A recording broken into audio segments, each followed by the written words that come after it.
Hello students, we are going to continue with the 15th chapter, Montague, Chelmsford Reform 1919 and the Rollick Act.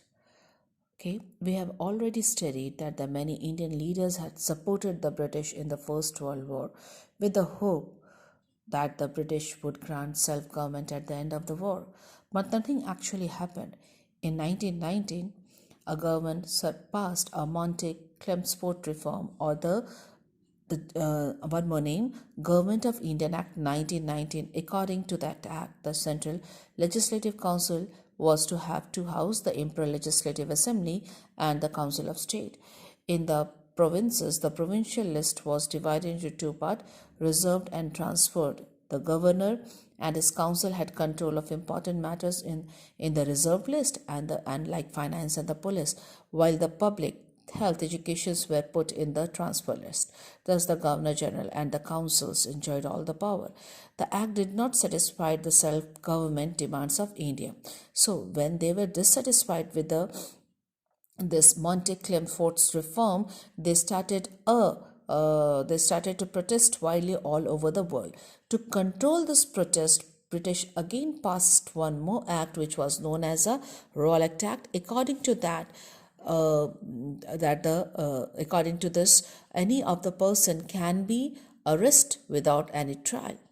Now, Jallianwala Bagh massacre in 1919 occurred a most horrified and a shameful incident in Indian freedom struggle to protest against the arrest of Dr.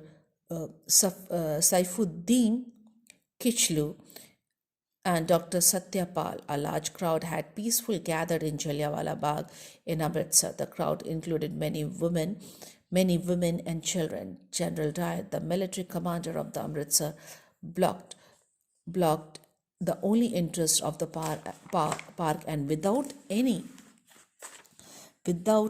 warning ordered the troops to shoot at the crowd.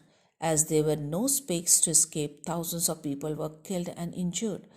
The condemnable incident sparked protest all over the country. This was a shameful incident. Rabindranath Tagore, it's a relinquished, means what? To give up his knighthood, the titles, as a mark of protest. The British restored to brutal method to suppress the aggregation. What is aggregation, beta? A turbulence, the disturbance. The British took every of the brutal method to suppress this revolt. The stage was set for a mass movement against the British in 1920. Gandhiji launched the non-cooperation movement. So in the short form, non-cooperation movement, by the word only you can identify non-cooperation means not to cooperate British in any work. Gandhiji started a non-cooperation movement in 1920. He asked the people not to cooperate with the British in a peaceful way. Indians started returning the honorary titles given by the British to them. Rabindranath Tagore had already returned his knighthood. In 1920, Gandhiji returned the Kaisar-Hind title given to him. C.R. Das, C. Rabba Gopalacharya and Ashraf Ali gave up the law practice. Legislatures were boycotted. People refused to cast their votes when elections were held. Indian officers in the legislature were boycotted. People refused to Indian officers in the British administration stayed away from their duties. Students and teachers did not go to school and colleges. People lit bonfire for the foreign clothes and burned. Strikes took all over the country. The movement became a mass movement joined by thousands of people. Many were arrested and imprisoned. So there was a widespread there was a non-cooperation towards the British. But this non-cooperation movement was suspended. Okay, so what was the reason for the suspended here? The suspended to stop. It was a Chauri Chara incident. The non-cooperation movement was suspended in February 1922 when a crowd of the people set a police station on fire in Chauri Chauri Chaura in Uttar Pradesh killed 22 policemen, though the people had reached only when they were fired upon by the by the police. Gandhiji was deeply saddened by this act of violence. He did not want the movement to become a violent, as that would go against the basic idea of the non-violence. In March 1922, Gandhiji was arrested and sent to 6 years of imprisonment. Now, development between the 1922 and 1930. After the withdrawal of the non-cooperation movement, the Congress was again divided into two groups.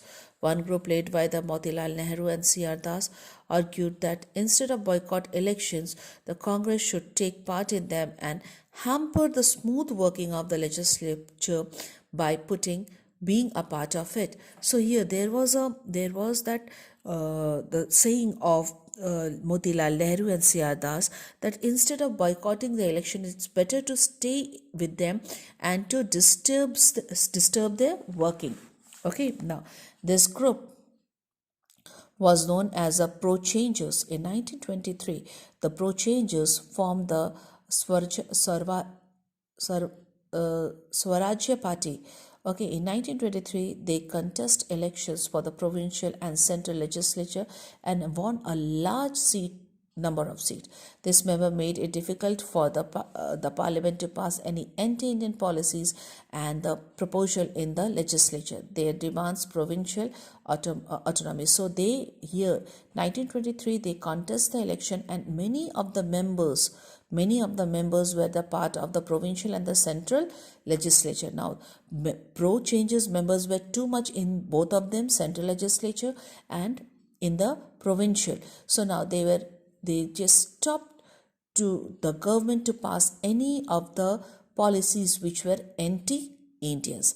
Another group within the Congress was a No Changers, with leader such as the Vallabhbhai Patel, C. Ramagopalachari, Rajendra Prasad opposed the joining of the legislature.